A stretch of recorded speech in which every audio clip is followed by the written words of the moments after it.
Hello friend, eras mathematics में आपका स्वागत है। मैं नीतीश सर। आज आपको हम पढ़ाने जा रहे हैं मगध साम्राज्य का उत्कर्ष।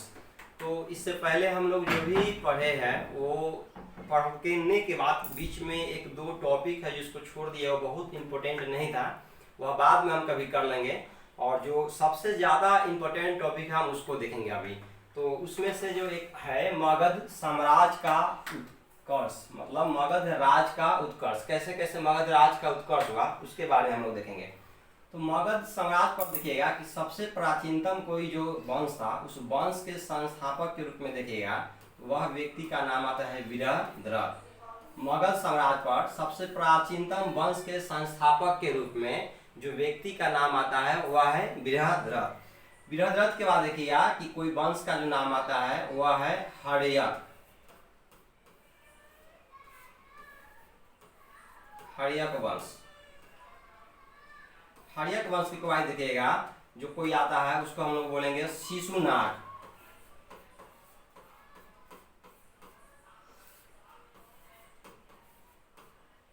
शिशुनाग। और शिशुनाग के बाद देखिएगा तो जो कोई आता है वह है नंद वंश।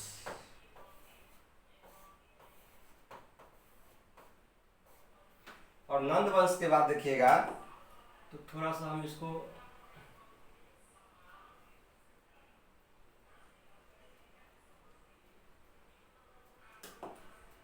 नंद वंश के बाद कोई देखेगा तो वह आएगा आपको सबसे प्रतापी जो वंश होता है उसको हम लोग बोलेंगे मौर्य वंश।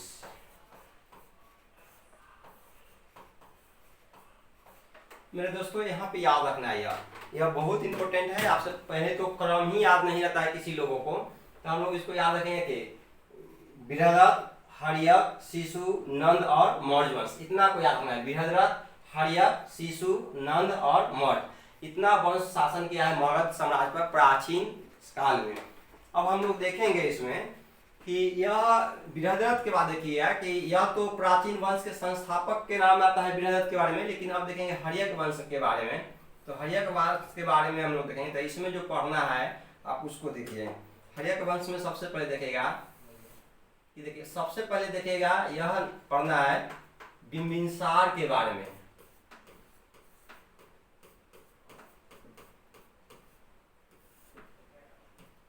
बिंबिसार के बाद आएगा उस व्यक्ति का नाम है अजातशत्रु।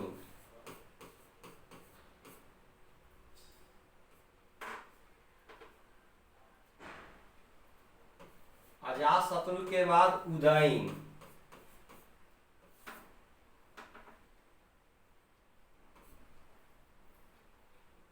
उदयन के बाद जो आएगा वह आपको आ जाएगा हर्यक वंश में बिंबिसार, अजातशत्रु, उदयन और एक जो आ जाएगा आपको नागदशक।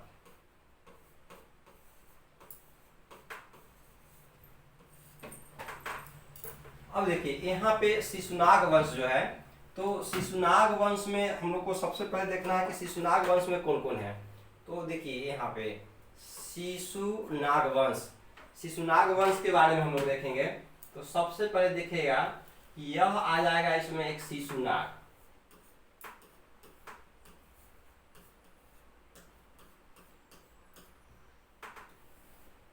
शिशुनाग आ जाएगा। शिशुनाग के बाद देखेंगे तो दूसरा जो कोई आएगा उसका नाम आ जाएगा क्या, काला अशोक।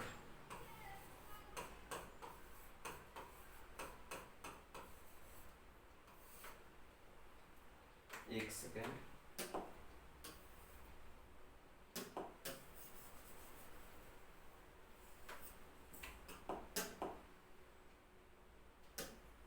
काला अशोक।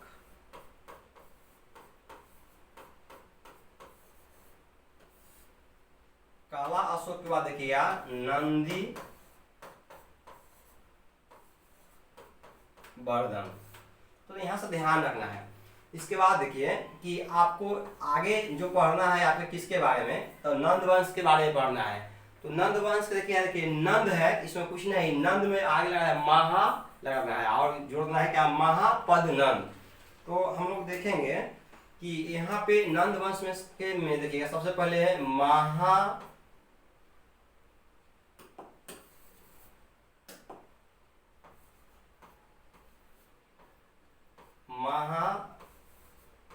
धनानंद, इसके बाद देखिएगा धनानंद। अब देखिए थोड़ा सा हम लोग को यहाँ पे ध्यान रखना है कि हमको क्या पढ़ना है। तो मेरे दोस्तों याद रखना है आपको कि ये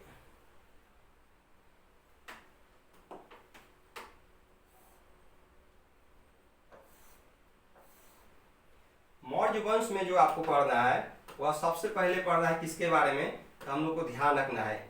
ध्यान क्या रखना है कि देखिए यहाँ पे हम लोग को पढ़ना है चंद्रगुप्त मौर्य।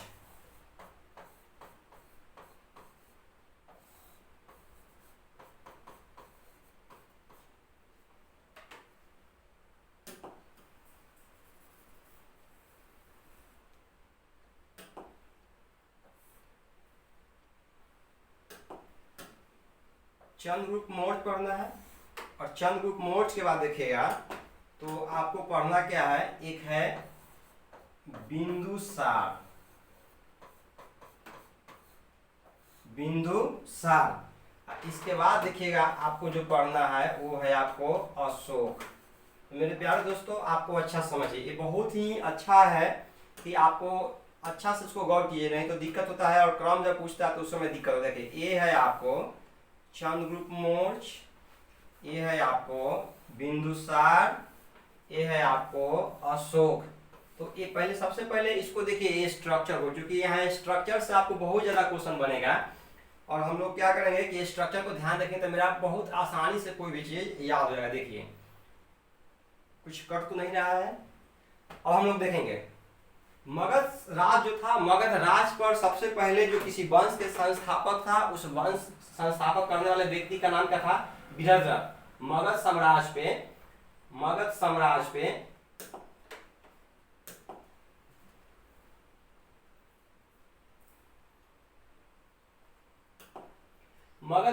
पे सबसे प्राचीनतम वंश के संस्थापक का नाम है बृहद्रथ। और बृहद्रथ के बाद जो कोई देखिएगा वह आता है हर्यक। हर्यक के देखेंगे तो हर्यक के बाद जो कोई आता है शिशुनाग वंश। शिशुनाग वंश के बाद आता है नंद और मौर्य। तो आपको क्रम से याद रखना है। क्या याद रखना है कि मगध साम्राज्य पर कौन से राजाओं का क्रम है जो शासन किया था, बृहद्रथ, हर्यक, शिशुनाग, नंद और मौर्य। यहाँ से ध्यान रखेंगे बृहद्रथ, हर्यक, शिशुनाग, नंद और कौन सा, मौर्य वंश। तो मौर्य वंश को यहाँ तक याद रखिएगा कि सबसे प्राचीनतम जो कोई वंश था मगध साम्राज्य पर, वह किस उस वंश के संस्थापक के रूप में बृहद्रथ था। इसके बाद हर्यक वंश। तो यह क्रम पूछेगा आपसे, कैसे याद रखेंगे, तो सबसे पहले बृहद्रथ, इसके बाद हर्यक वंश, इसके बाद शिशुनाग वंश, इसके बाद नंद वंश, इसके बाद मौर्य वंश। तो ऐसे हम लोग याद रखेंगे और जब याद हो जाएगा तो यहाँ से ही एक नंबर आपको बन जाएगा, क्योंकि पूछेगा कि बताइए कि मगध साम्राज्य पर राजाओं का क्रम बताइए। तो क्रम आपको याद रखने के लिए ऐसे याद रखिएगा बृहद्रथ, हर्यक, शिशु, नंद और मौर्य। अब हम लोग देखेंगे कि हर्यक वंश में देखेंगे कि हर्यक वंश में सबसे पहले जो हमको पढ़ना है वह पढ़ना किसके बारे में है, तो ध्यान रखिए यह हर्यक वंश में हम लोग देख रहे हैं। हर्यक वंश के संस्थापक के रूप में देखना है कि बिंबिसार है। पूछेगा एग्जाम में आपसे कि हर्यक वंश के संस्थापक कौन है, तो हर्यक वंश के संस्थापक जो है कौन है, बिंबिसार। कोई भी जो पहला होगा वह क्या होगा, तो पहला जो होगा वह संस्थापक ही होगा। पहला जो होगा संस्थापक, कहीं भी किसी भी वंश में पहला संस्थापक होगा और जो अंतिम होगा वह उस वंश के अंतिम शासक। तो इतना याद रखना है आपको कि हर्यक वंश के संस्थापक, तो हर्यक वंश के संस्थापक बिंबिसार, जबकि हर्यक वंश के अंतिम शासक कौन है, तो हर्यक वंश के अंतिम शासक होगा नागदशक। ये बहुत आसानी से याद रखिएगा। कैसे, तो हर्यक वंश में कौन कौन है, चार है, बिंबिसार, अजातशत्रु, उदयन और नागदशक। बिंबिसार, अजातशत्रु, उदयन और नागदशक, इतना को याद रखना है। बिंबिसार जो पहला रहेगा वह अपने वंश के संस्थापक रहेगा, जैसे हर्यक वंश के संस्थापक बिंबिसार हो जाएगा।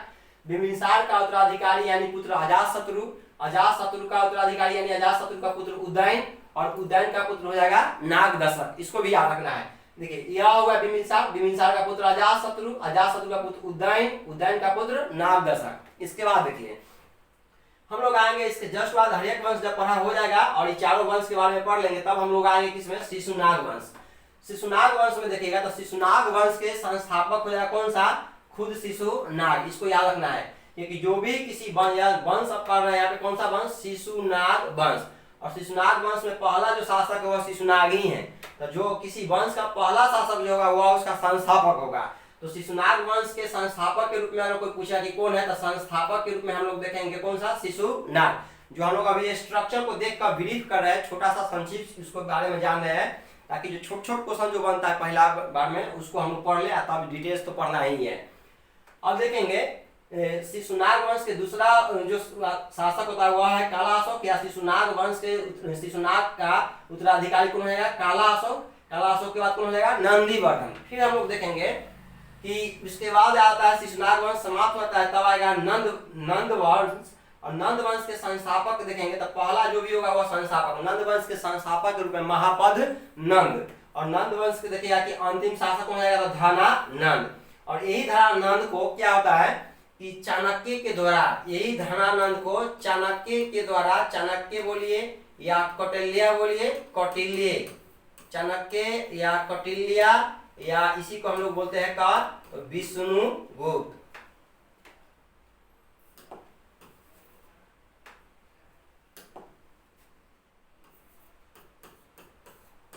विष्णुगुप्त, ध्यान रखना है आपको कि चाणक्य, कौटिल्य या विष्णुगुप्त एक ही आदमी है, जो तीन अलग अलग नाम से जाने जाते हैं।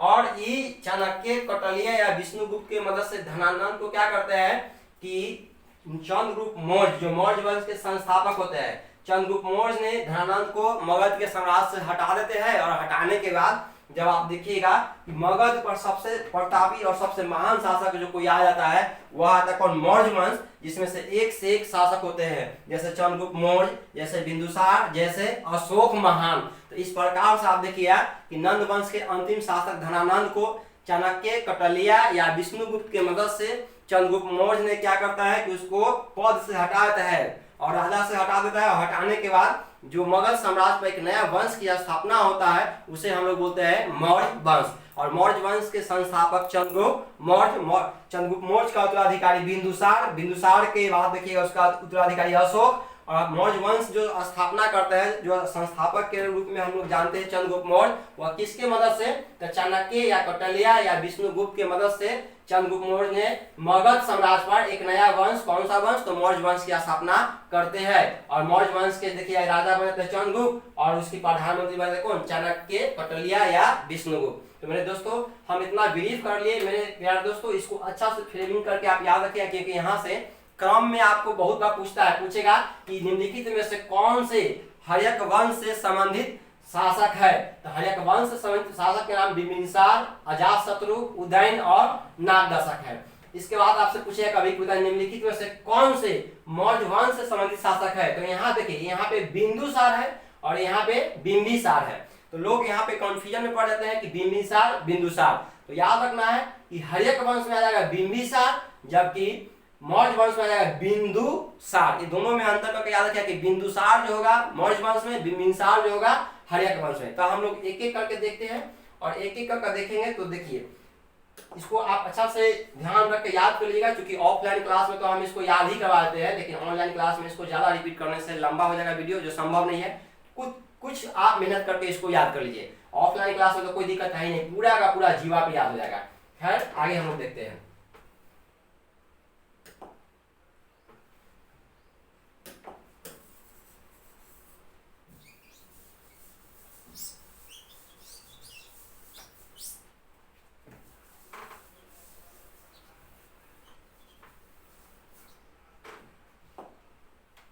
अब देखिए हम लोग देखेंगे, यहाँ पे देखना क्या है कि देखिए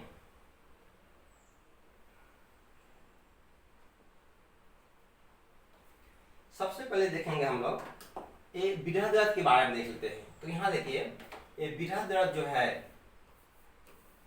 बृहद्रथ याद रखना है कि ये बृहद्रथ जो है यह मगध साम्राज्य पर, कौन सा साम्राज्य पर, मगध साम्राज्य पर, यानी कि मगध राज पर, मगध राज पर सबसे प्राचीनतम वंश, मगध राज पर सबसे प्राचीनतम वंश, सबसे प्राचीनतम वंश के संस्थापक देखिएगा बृहद्रथ हो जाएगा। अब याद रखिएगा कि उस समय बृहद्रथ ने क्या किया कि ये कौन सा मगध की राजधानी, याद रखना है आपको अच्छा से, कि मगध की राजधानी बृहद्रथ ने कहाँ बनाया था, तो राजगृह या उसी को बोलते हैं राजगीर। तो बृहद्रथ के द्वारा मगध साम्राज्य पर सबसे प्राचीनतम वंश की स्थापना किया गया था। और बृहद्रथ ने अपनी राजधानी, पूछेगा आपसे कि बृहद्रथ ने अपनी राजधानी को हम लोग कैपिटल बोलते हैं, तो बृहद्रथ ने अपनी राजधानी राजगृह या राजगीर स्थापना किया था। यानी कि मगध साम्राज्य के जो राजधानी था वह कहाँ था, तो मगध साम्राज्य की राजधानी राजगृह था। इसको ध्यान रखना है, किसके द्वारा स्थापना किया गया था, तो वह बृहद्रथ के द्वारा किया गया। अब हम लोग को देखना है कि आपसे एक और चीज पूछेगा, यहाँ पे क्या पूछेगा कि थोड़ा सा हम लोग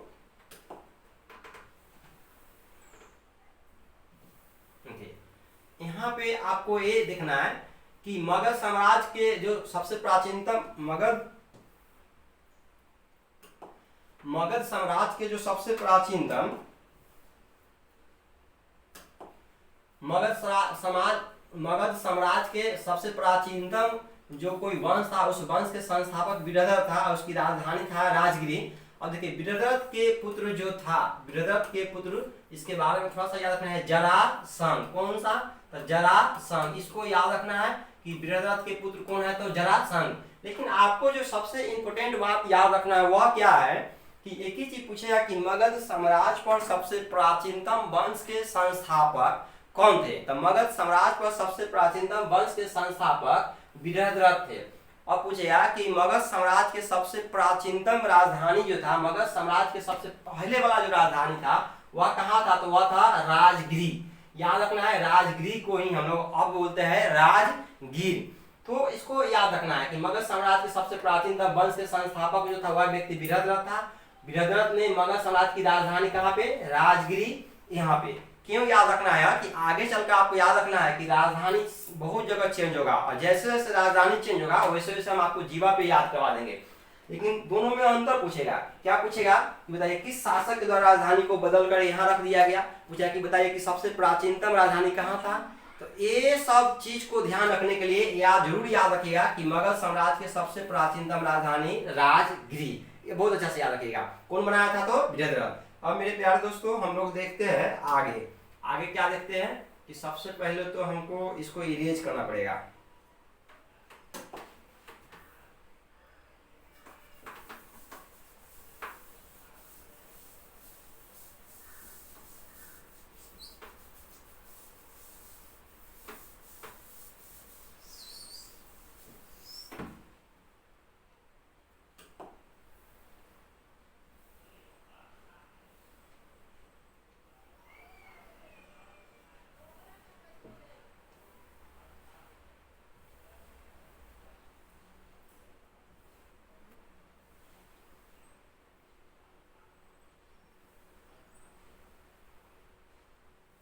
कैसे भाग जा रहा है,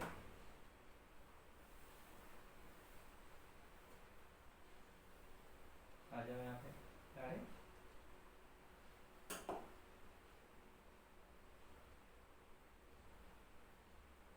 भागा कैसे जा रहा है।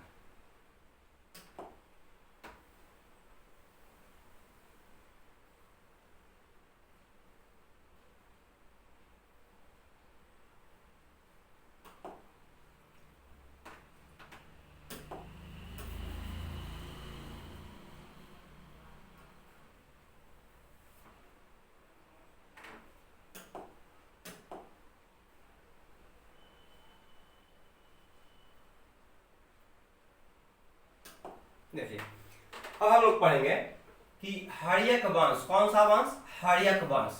तो आपको याद रखना है, पूछेगा आपसे कि हर्यक वंश के संस्थापक बिंबिसार जो था, यह हर्यक वंश के संस्थापक, बिंबिसार क्या था, हर्यक वंश के संस्थापक, हर्यक वंश के संस्थापक। तो आपसे पूछेगा कि हर्यक वंश के संस्थापक कौन है, तो हर्यक वंश के संस्थापक कौन जाएगा, बिंबिसार। हर्यक वंश के संस्थापक कौन, बिंबिसार।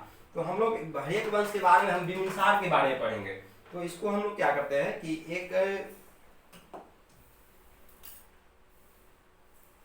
इसको हम लोग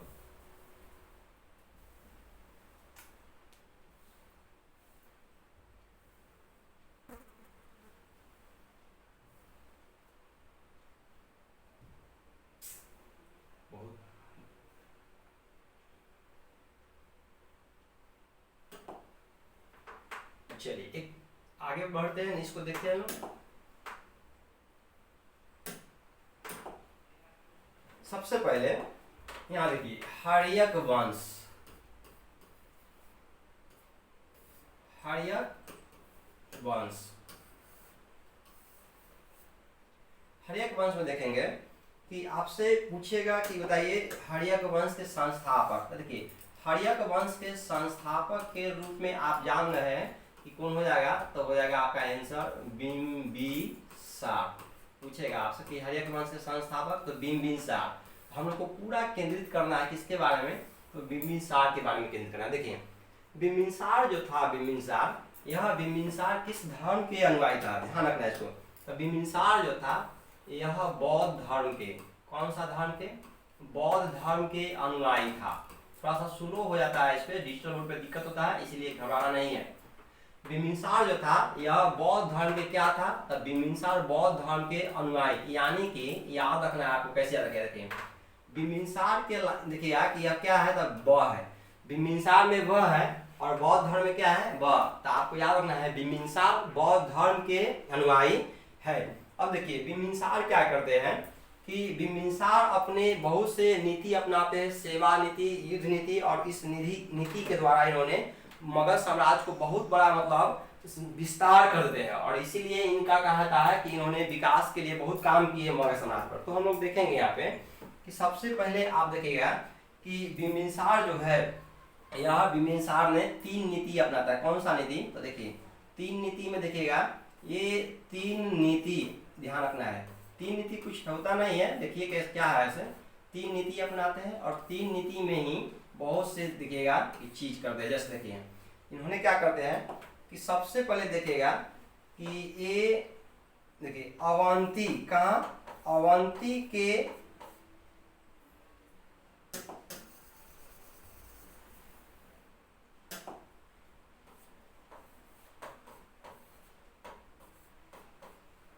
अवंती के राजा राजा क्रोधक, अवंती के राजा क्रोधक जब बीमार होते हैं, तो बीमार रहते हैं तो इनको सेवा में, बीमार रहते हैं तो इनको सेवा में सबसे पहले क्या करते हैं कि अपने राजकीय वैद्य जीवक, अपने राजकीय वैद्य जीवक को क्या करते हैं, इन्होंने सेवा में भेजते हैं। क्या चीजें भेजते हैं, तो ये इनको सेवा के लिए भेजते हैं, याद रखना है। तो सबसे पहले यहाँ अवंती जो है, अवंती के राजा कौन है, क्रोधक। अवंती के राजा क्रोधक को सेवा में किसको भेजते हैं, तो यह अपने राजकीय वैद्य जीवक को भेजते हैं। दूसरा देखिएगा कि एक और यहाँ पे देखिएगा सेवा में ही,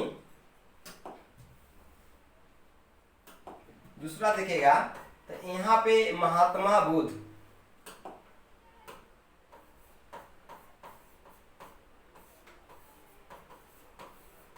महात्मा बुद्ध जो होते हैं, महात्मा बुद्ध जब बीमार पड़ जाता है एक बार, तब महात्मा बुद्ध के सेवा में भी देखिएगा, महात्मा बुद्ध के सेवा में किसको भेजते हैं, तो अपने राजकीय वैद्य जीवक। तो आपको 2 चीज याद रखना है। क्या याद रखना है, पूछेगा यहाँ में, बताइए कि अवंती के शासक मतलब राजा क्रोधक जब बीमार थे, तो उसके सेवा करने के लिए बिंबिसार ने अपने किस राजकीय वैद्य को, राजकीय मतलब राज दरबार का वैद्य, जैसे सरकारी डॉक्टर होता है वैसे राजकीय वैद्य, राज स्टेट का वैद्य मतलब राष्ट्र का।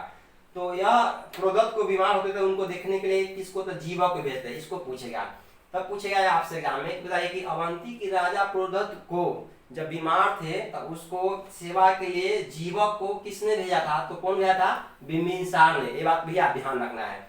इसके बाद हम लोग देखेंगे कि एक और होता है, क्या होता है कि देखिए जब एक नीति तो यह होगा कि सेवा भाव नीति, और दूसरा जो होता है अंगराज। कौन सा राज, अंगराज। तो ये अंगराज को देखिएगा कि एक अंगराज होता है, और अंगराज बोलने का मतलब क्या होगा मेरा कि अंगराज का पहचान अभी करना होगा, तो उसको समझ लीजिए आप क्या, भागलपुर। अंगराज के मतलब क्या, भागलपुर। तो भागलपुर के क्षेत्र जो था उसको उस समय अंगराज बोला जाता था। अब यहाँ अंगराज में देखिएगा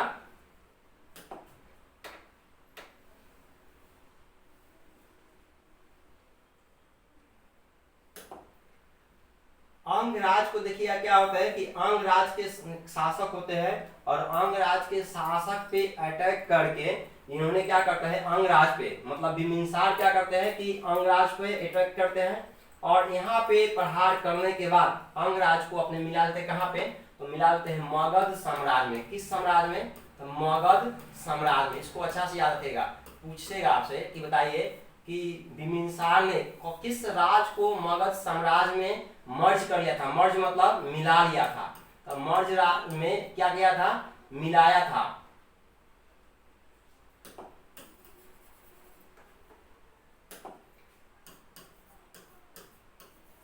मर्ज मतलब मिला लेना। एग्जाम में ध्यान रखना आपको कि बिंबिसार जो थे अंगराज पर अटैक किया, आक्रमण किया और आक्रमण करने के बाद अंगराज को मगध में क्या किया कि मिला लिया। इसको भी थोड़ा सा ध्यान रखना है। और मिलाने के बाद देखिएगा इस मगध की राजधानी बनाया था। मगध की राजधानी, तो बिंबिसार के द्वारा मगध की राजधानी बनाया गया। कहाँ पे? तो बिंबिसार के द्वारा मगध की राजधानी बनाया गया कहाँ? तो राजगिरी। राजगिरी का मतलब राजगीर है, समझ गए? राजगिरी और राजगीर एक ही चीज है। तो इन्होंने अंगराज पर अटैक किया। किसने? बिंबिसार ने अंगराज पे अटैक किया। और अंगराज के शासक जो होते हैं, अंगराज के शासक कौन होते हैं? तो देखिए यहाँ पे ब्रह्मदत्त। ये ब्रह्मदत्त को हरा देते हैं। क्या करते हैं कि ब्रह्मदत्त को युद्ध में हरा देते हैं। कौन? बिंबिसार ने ब्रह्मदत्त को हरा देता है अंगराज पर अटैक करके। और जब अटैक करते हैं तो अटैक करने के बाद ब्रह्मदत्त को हरा के और हराने के बाद इस अंगराज जो है, उस अंगराज को मगध साम्राज्य में मिलाकर और मगध की राजधानी कहाँ बनाते हैं? बिंबिसार राजगिरी। तो आपसे पूछेगा कि बताइए बिंबिसार ने अपने राज की राजधानी कहाँ पे स्थापित किया? तो राजगिरी। मतलब पहले से भी राजगिरी था, अभी तक राजधानी चेंज हुआ नहीं है। इसको ध्यान रखना है। इसके बाद जो आता है मेरा तीसरा विचार आता है। तीसरा क्या आता है कि बिंबिसार के द्वारा, किसके द्वारा? तो बिंबिसार के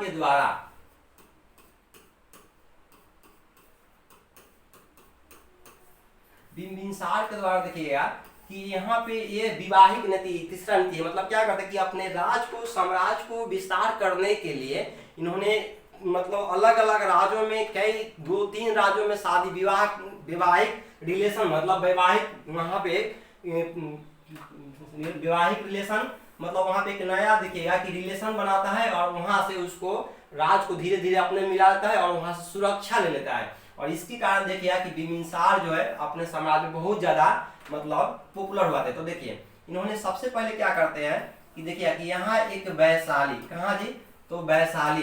तो वैशाली के देखिएगा वैशाली नरेश कौन है? तो वैशाली नरेश राजा चेटक। वैशाली नरेश राजा चेटक, तो इसको याद रखना है। वैशाली नरेश राजा चेटक। तो वैशाली के नरेश जो है राजा चेटक,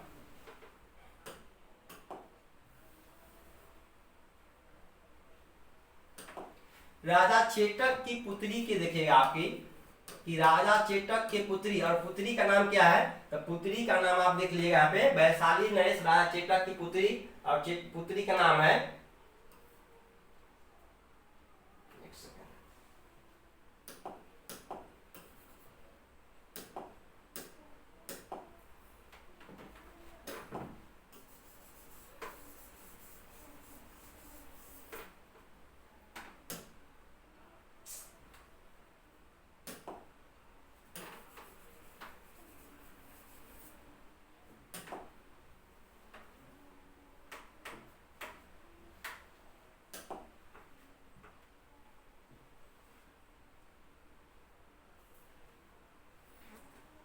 तो हाँ याद रखिए इसको कि वैशाली नरेश और राजा कौन है? राजा चेटक। और चेटक की पुत्री जो है उसके नाम क्या है? तो चेलना। चेटक की पुत्री का नाम क्या है? चेलना। तो याद रखिएगा, यह क्रम से याद किया। राजा चेटक कौन? तो राजा चेटक की पुत्री का चेलना।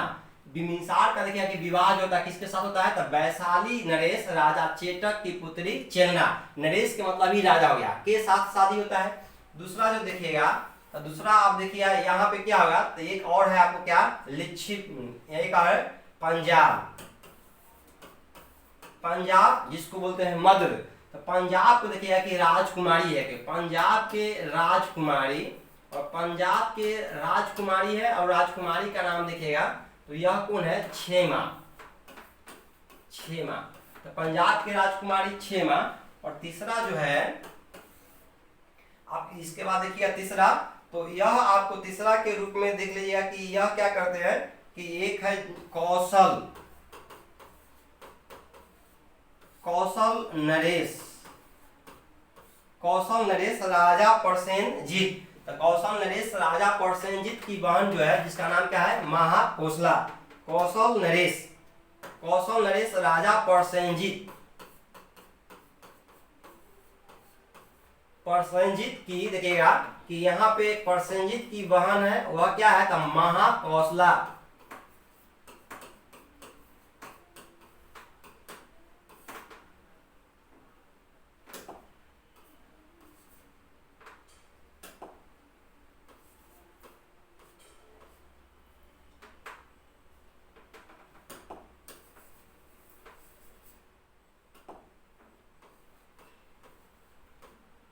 महाकौशला इसको याद रखना है। देखिए एक है क्षेमा, दूसरा है चेलना और महाकौशला। तो तीनों चीज को याद रखना है कि बिंबिसार ने वैशाली नरेश राजा चेटक जो है, राजा चेटक के कौन, तो राजा चेटक के पुत्री कौन है चेलना। इसके बाद पंजाब देख रहे हैं, पंजाब के राजकुमारी कौन है क्षेमा।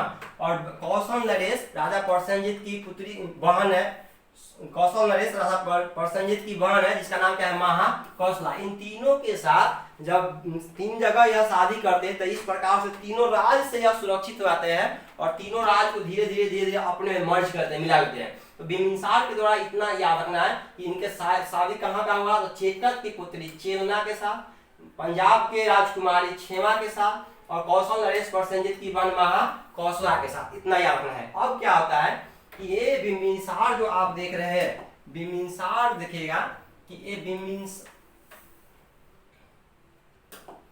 बिंबिसार जो था, बिंबिसार की हत्या इसके पुत्र, बिंबिसार की हत्या इसके पुत्र कौन कर देते हैं, तो याद रखना है बिंबिसार की हत्या इसके पुत्र अजात शत्रु, बिंबिसार की हत्या इसके पुत्र अजात शत्रु, अजात शत्रु ने क्या करते हैं यहाँ पे इनको हत्या करते हैं। कारण आप समझ सकते हैं दोस्त।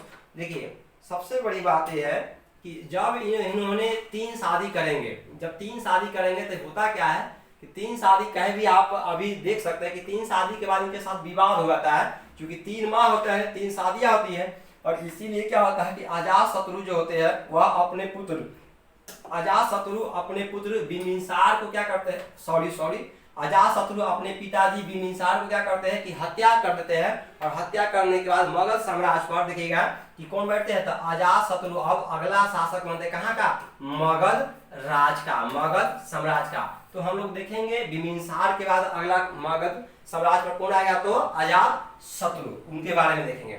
ठीक है, तो नेक्स्ट हम लोग देखेंगे अजात शत्रु।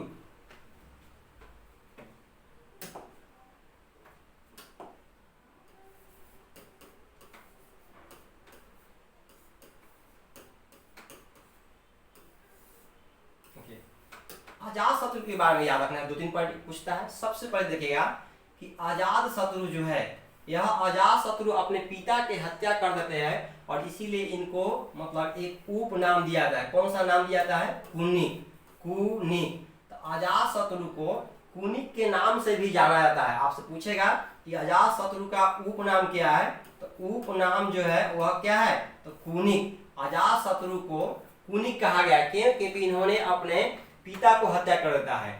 और इसके बाद और एक चीज याद रखना है कि अजात शत्रु देखिए यहाँ पे कि अजात शत्रु यहाँ देखिए क्या है, अजात शत्रु में यह लास्ट में जो देख रहे हैं यह क्या है, ज है। तो अजात शत्रु जो थे यह किस धर्म के, तो यह जैन धर्म के अनुयायी थे।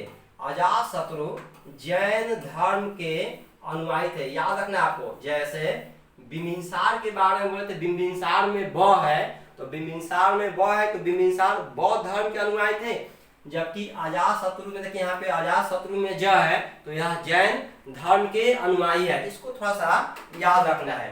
अब आगे चल के हम लोग देखेंगे दोस्तों, तो अजात शत्रु के बारे में एक बहुत ही इंपॉर्टेंट चीज है कि अजात शत्रु का एक बहुत देखिएगा कि प्रिय अजात शत्रु का देखिएगा कि अजात शत्रु के एक प्रिय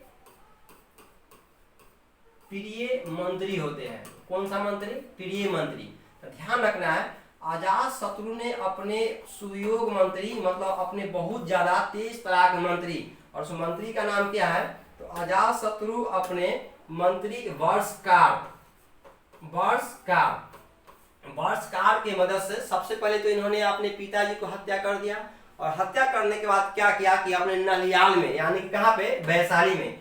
तो यह अपने प्रिय मंत्री वर्षकार के मदद से अजात शत्रु ने क्या करता है कि यह वैशाली को जीत लेता है, वैशाली पर अटैक करता है, और वैशाली को किसने जीत लेता है? तो अजात शत्रु जो है यह वैशाली को जीत लेता है। याद रखना आपको, अजात शत्रु जो है वैशाली को क्या करता है? जीत लेता है। मतलब कि ये अजात शत्रु के जो मंत्री होते हैं, बहुत ही तेज तराक मंत्री वर्षकार, इन्होंने वैशाली में जाकर वहां पे मिल जाते हैं, और मिलने के बाद क्या करते हैं कि उसमें फूट डाल देते हैं, और फूट डालने के बाद क्या करते हैं कि इनको से अटैक करवाते हैं, मतलब पूरा सेटिंग करते हैं वैशाली जाने के बाद। और जाने के बाद यह क्या करते हैं कि वहां पे जैसे ही मौका मिलता है, मौका मिलते ही अजात शत्रु को बोलते हैं आक्रमण करने के लिए, और आक्रमण करने के बाद यह वैशाली जो आप देख रहे हैं, वैशाली जिला में ही वैशाली है, उसी वैशाली की बात करते हैं। यह वैशाली पर अटैक करने के बाद अजात शत्रु ने इसको जीत लेता है, जो इनका नलियाल ही रहता है। तो घर से झगड़ा शुरू हुआ था, और झगड़ा जब शुरू हुआ तो अजात शत्रु ने अपने पिता बिंबिसार को हत्या कर दिया। बिंबिसार की हत्या करने के बाद अपने नलियाल में भी देखा कि जो सौतेली माँ थे उसके यहाँ जाकर क्या करता है कि इन्होंने आक्रमण करता है, और आक्रमण करने के बाद वैशाली को जीत लेता है। तब पूछेगा एग्जाम में कि बताइए कि हर्यक वंश के, कौन से वंश के? हर्यक, क्योंकि अभी हम लोग हर्यक वंश के बारे में पढ़ रहे हैं। हर्यक वंश के कौन से शासक वैशाली को जीत लिया था? तो वह हो जाएगा कौन? अजात शत्रु। फिर आपसे पूछेगा कि बताइए कि अजात शत्रु ने वैशाली को जीत लिया था अपने किस सुयोग मंत्री के मदद से? तो किस सुयोग मंत्री के मदद से? तो वर्षकार इनका सुयोग मंत्री था, इन्हीं के मदद से अजात शत्रु ने वैशाली को जीत लेता है। अगला जो हम लोग देखेंगे मेरे दोस्तों, तो अब इसमें कोई दिक्कत नहीं है, सब इसमें का टॉपिक हो गया। लेकिन देखिएगा कि जो हम लोग वंश जो पढ़ रहे हैं ना, वह वंश हम लोग का क्या है? तो वंश हम लोग को ध्यान रखना है कि हम लोग पढ़ रहे हैं हर्यक वंश। कौन सा वंश पढ़ रहे हैं? हर्यक वंश। देखिए एक चीज आपको बताते हैं, हर्यक वंश के बारे में आप लोग सब लोग जानते हैं कि हर्यक वंश के संस्थापक के रूप में हम लोग अभी पढ़े थे, कौन सा? बिंबिसार। हर्यक वंश के संस्थापक रूप में कौन सा? बिंबिसार। ध्यान रखना है, कभी भी बिंदुसार नहीं बोलिएगा, बिंदुसार मौर्य वंश का हो जाएगा, चंद्रगुप्त मौर्य का उत्तराधिकारी होते हैं, पुत्र होते हैं। तो हर्यक वंश के संस्थापक के रूप में बिंबिसार है, और आप जानते हैं कि बिंबिसार के हत्या करता है कौन? अजात शत्रु। समझ गए? ठीक उसी प्रकार से अब देखा देखी जो यहाँ पे अजात शत्रु कर दिया, उसी को देखा देखी देखेंगे कि अजात शत्रु के पुत्र जो है, अजात शत्रु के पुत्र का नाम जो है, वह पुत्र का नाम क्या है? तो देखिएगा पुत्र का नाम है उदयन। इसको याद रखना है, अजात शत्रु के पुत्र कौन हो जाएगा? उदयन। तो थोड़ा सा ध्यान रखिए, हर्यक वंश के संस्थापक बिंबिसार की हत्या कर दिया अजात शत्रु, यानी कि बिंबिसार के पुत्र है अजात शत्रु। तो बिंबिसार की हत्या करता है अजात शत्रु, और अजात शत्रु देखे रहे हैं कि अजात शत्रु की जो कोई हत्या करने वाला है, तो अजात शत्रु को हत्या करने वाला जो व्यक्ति है वह कौन है? उसके पुत्र उदयन। तो आपसे पूछेगा, क्या पूछेगा कि अजात शत्रु की हत्या, आपसे पूछेगा कि अजात शत्रु जो है, अजात शत्रु की हत्या करने वाला व्यक्ति जो है, अजात शत्रु की हत्या कौन करता है? तो उनके पुत्र, और पुत्र का नाम क्या है? उदयन। तो इसको याद रखना है अच्छा से कि अजात शत्रु के हत्या करने वाला कौन है? तो उदयन। अब देखिए यहाँ से एक लड़ी देखिए, हर्यक वंश के संस्थापक बिंबिसार की हत्या कर दिया कौन? अजात शत्रु। अजात शत्रु की हत्या कौन करता है? उदयन।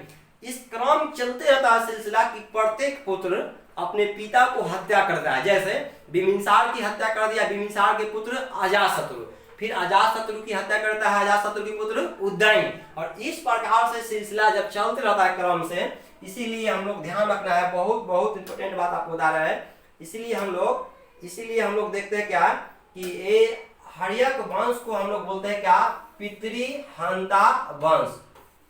पितृहंता वंश। आपसे पूछेगा कि बताइए कि किस वंश को पितृहंता वंश के नाम से जाना जाता है? तो यह हर्यक वंश जो है इसको हिरनायक वंश भी कहा गया है। हर्यक वंश को एक और क्या कहा गया है, तो हिरनायक वंश। तो ध्यान रखना है, ये बहुत बार पूछा जाता है, समझ गए ना, कि दो है कौन सी, हर्यक वंश को एक और कौन वंश के नाम से, पितृहंता वंश, या हर्यक वंश को किस नाम से, हिरनायक वंश। पितृहंता वंश क्यों, इसीलिए कहा था कि हर्यक वंश में जितना भी बेटा हुए, प्रत्येक बेटा अपने ही पिता को हत्या कर दिया था, और पिता को हत्या कर दिया, इसलिए पितृहंता मतलब हत्या करना, और वंश मतलब वंश।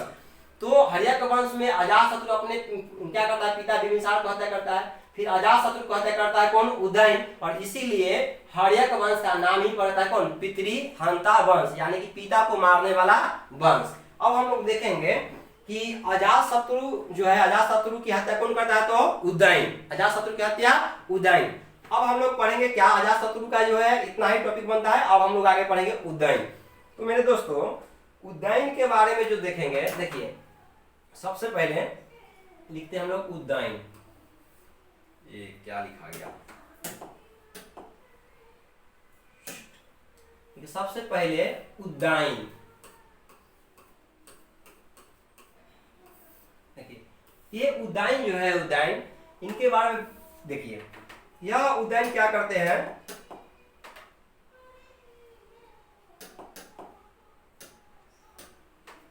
उदयन देखिए कि आपको ध्यान रखना है, आपको बोले थे हर्यक वंश के संस्थापक बिंबिसार, बिंबिसार जो था वह बौद्ध धर्म के अनुयायी था। अब बोले बिंबिसार का उत्तराधिकारी उसका पुत्र अजातशत्रु, अजातशत्रु अजात में ज है, वह अजातशत्रु जो था वह जैन धर्म के अनुयायी। अब बोलेंगे हम लोग उदयन, और उदयन में देख रहा है यह बंधु, यह न है, और न जो है किस धर्म में आता है, तो ध्यान रखना है जैन धर्म के लास्ट में भी क्या आता है, न, यानी कि आपसे पूछेगा, क्या पूछेगा, पूछेगा आपसे कि बताइए उदयन जो थे वह किस धर्म के अनुयायी थे, तो उदयन जो थे वह जैन धर्म के अनुयायी थे, जैन धर्म के क्या थे, अनुयायी। इसको याद रखना है आपको, अच्छा से अभी हम बोल दिए, लास्ट में हम इसको समझा देंगे कि देखिए कैसे याद रखेंगे, क्रम से याद रख लेंगे उदयन। अब देखिए सबसे पहले देखिएगा कि अजातशत्रु की हत्या करने वाला व्यक्ति उदयन है, जो उनका पुत्री है। उदयन ने सबसे पहले देखिएगा कि राजधानी क्या करता है, कि अब राजधानी को चेंज कर देगा। जैसे हम लोग देखे थे कि मगध साम्राज्य के सबसे प्राचीनतम वंश के संस्थापक बृहद्रथ था, जो अपनी राजधानी बनाया था कहाँ पे, तो राजगिरी। इसके बाद देखिए बिंबिसार की राजधानी भी था राजगिरी, अजातशत्रु का भी राजधानी था राजगिरी। लेकिन जैसे ही अजातशत्रु के पुत्र उदयन आएगा, उन्होंने सबसे पहले देखा क्या करता है, तो एक पाटलिपुत्र, पाटलिपुत्र, पाटलिपुत्र कहिए या कहिए आप क्या, पटना कहिए, पाटलिपुत्र, या इसी को हम लोग आज के समय में बोलते हैं पटना। तो एग्जाम में दो चीज पूछेगा, सबसे पहले तो पूछेगा मेरे दोस्त, अच्छा से समझिए, थोड़ा सा समय लगे तो लगे, लेकिन पढ़ेंगे इतना अच्छा से कि याद रहे। देखिए हम लोग देखेंगे कि पटना देख रहे हैं, ये पटना, पटना के लास्ट में न है, और उदयन के लास्ट में क्या है, न है। तो आपसे ऐसे याद रखिए हम लोग कि पूछा गया एग्जाम में कि बताइए कि पटना जो है, पटना, पटना को किस शासक ने बसाया, बहुत बार पूछा था, बहुत इंपॉर्टेंट है कि पटना को किस शासक ने बसाया, तो पटना को उदयन ने बसाया, जो किस वंश के था, हर्यक वंश के था। तो हर्यक वंश के शासक था एक उदयन, उदयन के लास्ट में न है, पटना के लास्ट में न है। यह आपका ट्रिक रहेगा, कोड रहेगा याद करने के लिए कि पटना के लास्ट में न और उदयन के लास्ट में न, यानी कि पटना का यानी पाटलिपुत्र शहर का स्थापना बसाया किसने, तो उदयन। अब उदयन ने सबसे पहले पाटलिपुत्र को, पटना को क्या किया, तो उदयन ने सबसे पहले पटना को,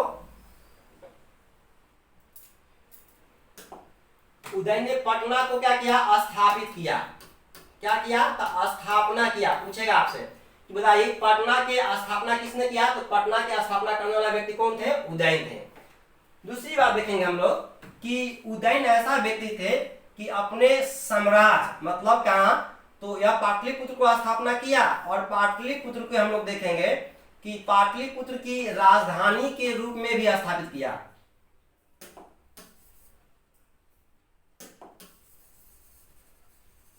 पूछेगा कि उदयन जो था, उदयन की राजधानी, उदयन अपने साम्राज्य की राजधानी, यानी कि अब जो देख रहे हैं मगध की राजधानी, मगध राज की राजधानी,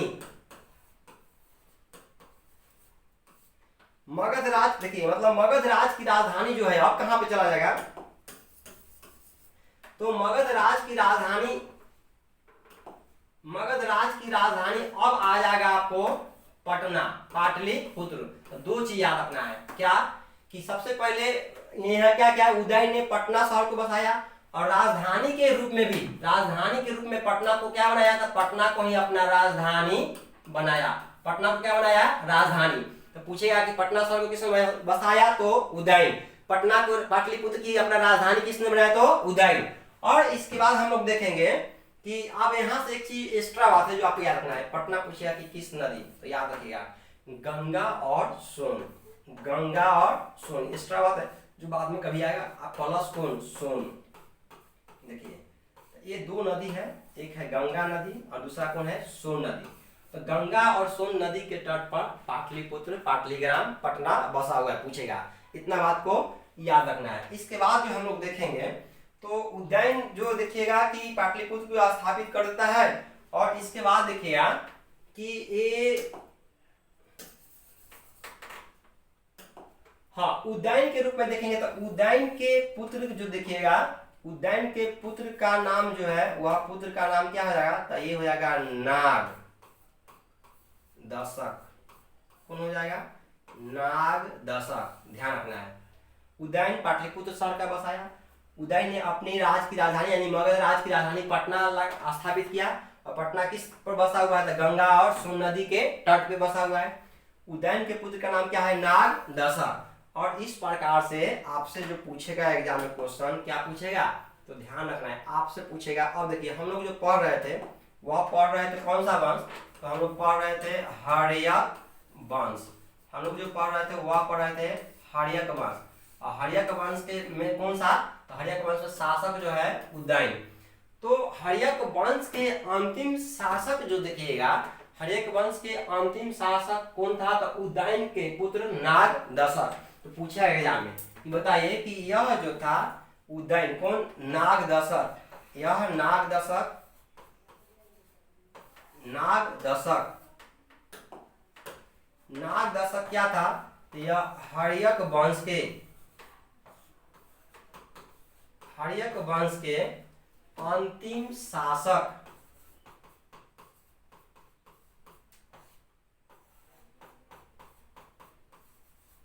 अंतिम शासक, इसको याद रखना है। आपसे पूछेगा कि बताइए कि हर्यक वंश का अंतिम शासक कौन है, तो कौन है, नाग दशक, किसके पुत्र, तो उदयन के। तो ध्यान रखना है, एक बार हम लोग क्या करते हैं, रिपीट कर लेते हैं कि प्राचीन मगध साम्राज्य पर प्राचीन वंश के संस्थापक बृहद्रथ, बृहद्रथ का देखिएगा कि वो अपनी राजधानी बनाया राजगीर, इसका बृहद्रथ के पुत्र का नाम था जरासंध। अब देखेंगे बृहद्रथ के बाद जो कोई आएगा वह आएगा कौन सा वंश, हर्यक वंश। हर्यक वंश के संस्थापक देखिएगा तो वह हो जाएगा कौन सा, तो हर्यक वंश के संस्थापक हो जाएगा आपको बिंबिसार। बिंबिसार के बाद देखिएगा कि उसका उत्तराधिकारी आएगा कौन, अजातशत्रु। अजातशत्रु के बाद उदयन, और उदयन के बाद कौन आएगा, नाग दशक। अब नाग दशक कौन है, तो हर्यक वंश के अंतिम शासक। तो इस प्रकार से हम लोग आज जो पढ़े कौन सा वंश पढ़े, तो आज हम लोग पढ़ लिए हर्यक वंश। और हम एक बार वीडियो लंबा न हो इसलिए हम इसको अब यहीं पे छोड़ देंगे, लेकिन हम एक बार आपको रिपीट कराएंगे चीजों को ताकि आपको ध्यान रहे। देखिए क्या क्या पढ़ लिया आप लोग, मगध साम्राज्य के उत्कर्ष में बृहद्रथ था, बृहद सबसे प्राचीन वंश के संस्थापक, इसको जो बोलेंगे हम लोग इसको देख ही लेते हैं। यह जो था सबसे प्राचीन, सबसे प्राचीन वंश के क्या संस्थापक कौन था, बृहद्रथ। अब पूछेगा कि बृहद्रथ की राजधानी कहाँ था, तो राजगिरी, कहाँ था, राजगिरी, इतना याद रखना है। अब हम लोग देख रहे थे कि आप बृहद्रथ के बारे में पढ़ लिए, बृहद्रथ के पुत्र का जरासंध। हर्यक वंश, हर्यक वंश के संस्थापक बिंबिसार, हर्यक वंश के संस्थापक बिंबिसार, बिंबिसार की हत्या अजातशत्रु। इसके बाद देखेंगे कि अजातशत्रु की हत्या, अजातशत्रु के पुत्र उदयन, बिंबिसार की हत्या करता है कौन, अजातशत्रु, अजातशत्रु की हत्या कौन करता है, उदयन। और उदयन के बाद देखिए कि अंतिम शासक कौन होता है, नाग दशक। तो हर्यक वंश में कौन कौन है, चारों क्या रखना है, बिंबिसार, अजातशत्रु, उदयन, नाग दशक, बिंबिसार, अजातशत्रु, उदयन और नाग दशक। हर्यक वंश का अंतिम शासक कौन है, तो नाग दशक। हर्यक वंश के संस्थापक है तो बिंबिसार। इसके बाद देखेंगे क्या, किस वंश को पितृहंता वंश या किस वंश को हिरनायक वंश कहा था, तो पितृहंता वंश या हिरनायक वंश हर्यक वंश कहा था। क्यों? क्योंकि सर इस वंश के जितना भी शासक है वह सारा शासक अपने ही पिता को हत्या कर देता है। जैसे अजातशत्रु अपना पिता बिंबिसार को हत्या कर दिया, फिर उदयन अपने पिता अजातशत्रु को हत्या कर दिया, इसीलिए हर्यक वंश को कहा गया कौन, तो कहा गया आपको पितृहंता वंश। अब हम लोग देखेंगे क्या कि सब बिंबिसार के बारे में पढ़ ले या बौद्ध धर्म करवाए थे। अजातशत्रु, अजात में ज है, ज जैन धर्म करवाए थे। उदयन में न है, न जैन धर्म क्लास में न है, उदयन भी किस धर्म के, तो उदयन भी थे जैन धर्म करवाए थे।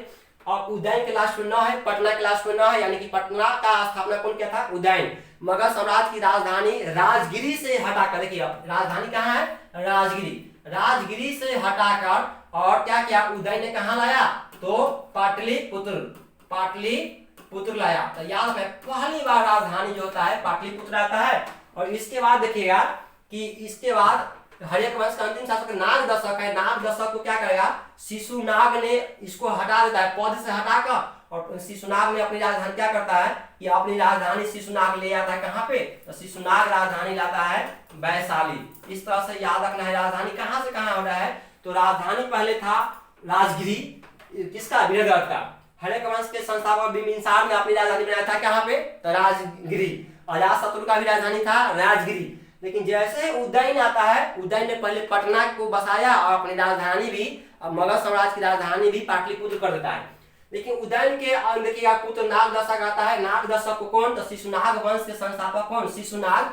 नाग दशक को पद से हटाता है साजिश रच के। हटाने के बाद देखिएगा कि शिशुनाग ने क्या करता है, अब राजधानी को कहाँ से, तो पाटलिपुत्र जो राजधानी था, शुरू हुआ राजगिरी, अब पाटलिपुत्र राजधानी, पाटलिपुत्र से राजधानी हटा के डर के मारे और लाता कहाँ, वैशाली जिला में राजधानी लाता है। फिर देखिएगा कि यह कौन सा, शिशुनागे वंश के दूसरा शासक होता है काला अशोक। तो काला अशोक क्या करता है, राजधानी को काला अशोक लाता है कहाँ पे, फिर से लाता है पटना में लाता है, यानी कि पाटलिपुत्र में। तो इस प्रकार से राजधानी था कहाँ, राजगिरी, उदयन के द्वारा राजधानी लिया गया पाटलिपुत्र। इसके बाद देखिए कि शिशुनाग वंश के शासक शिशुनाग के द्वारा राजधानी लिया गया वैशाली। इसके बाद काला अशोक जो है किस वंश के, शिशुनाग वंश के, उसके द्वारा राजधानी लिया गया कहाँ पे, पटना। तो हम लोग अगला जो टॉपिक देखेंगे शिशुनाग वंश देखेंगे और इसको रिवाइज करते हुए देखेंगे।